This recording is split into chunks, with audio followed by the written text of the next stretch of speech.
ನಮಸ್ಕಾರ ಸ್ನೇಹಿತರೆ, Soujanya tax YouTube ಚಾನೆಲ್ಗೆ ಸ್ವಾಗತ. ಇವತ್ತು ಒಂದೇ ಸೀರಿಯಲ್, ಒಂದೇ ರಿಯಾಲಿಟಿ ಶೋಗಳಲ್ಲಿ ನಟಿಸಿ ಮದುವೆಯಾದ ಜೋಡಿಗಳ ಬಗ್ಗೆ ತಿಳಿಯೋಣ. ಚಂದನ್ ಹಾಗೂ ಕವಿತಾ ಗೌಡ ಇವರು ಲಕ್ಷ್ಮೀ ಬಾರಮ್ಮ ಧಾರಾವಾಹಿಯಲ್ಲಿ ನಟಿಸಿದ್ದರು.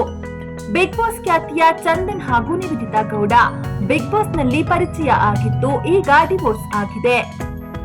ಅಮೃತ ಹಾಗೂ ರಘು ಇವರು mister and Mrs Rangegowda ಧಾರಾವಾಹಿಯಲ್ಲಿ ನಟಿಸಿದ್ದರು.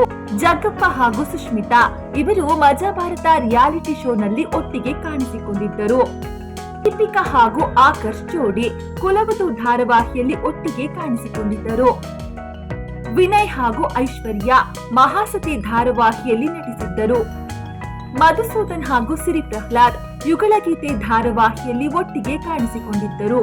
Shravanth ಹಾಗೂ ರಾಧಿಕಾ ಮಧುಬಾಲ ಧಾರಾವಾಹಿಯಲ್ಲಿ ಕಾಣಿಸಿಕೊಂಡಿದ್ದರು. ಲೋಕೇಶ್ ಹಾಗೂ ರಚನಾ ದಶರಥ್ ಗೌರಿಪುರದ ಗಯ್ಯಾಳಿಗಳು ಧಾರಾವಾಹಿಯಲ್ಲಿ ನಟಿಸಿದ್ದರು. ಭವಾನ್ ಸಿಂಗ್ ಹಾಗೂ ಪಂಕಜ ಸುಬ್ಬಲಕ್ಷ್ಮಿ ಧಾರಾವಾಹಿಯಲ್ಲಿ ನಟಿಸಿದ್ದರು. ಶಿಶಿರ್ ಹಾಗೂ ಲಾವಣ್ಯ ರಾಜಾರಾಣಿ ಧಾರಾವಾಹಿಯಲ್ಲಿ ಅಣ್ಣ ತಂಗಿಯಾಗಿ ನಟಿಸಿದ್ದರು.